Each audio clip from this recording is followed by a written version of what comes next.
Figure दबादी मारी दी गोली केहू न बोली तुहर भाई राज भर जी के टोली मारी दी गोली केहू न बोली तुहर भाई राज भर जी के टोली।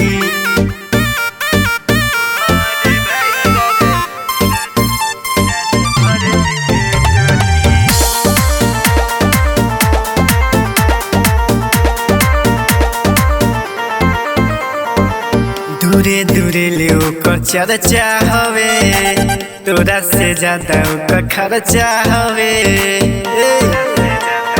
सुन रंगदार के तो रंगदार हमेरे धोखेबाज खाती जरत मसाल हमेरे नया नारी हेरी के मारी देरे न करी तोके जला मारी दी गोली केहू न बोली तुहर भाई राज भर जी के टोली मारी दी गोली केहू न बोली तुहर भाई राज भर जी के टोली।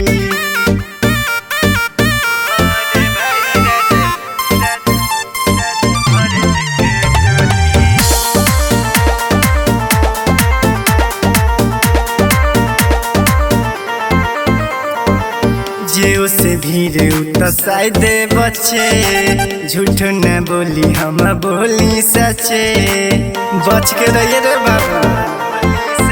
पीछे देख ली है ओकर इतिहास बनल बा राज भर जी के नाम में अब खास बनल बा मर्डर बोली न तो के सीधे सुता मारी दी गोली केहू न बोली तुहर भाई राज भर जी के टोली मारी दी गोली केहू न बोली तुहर भाई राज भर जी के टोली। जतिये बरान ढरे बाबू।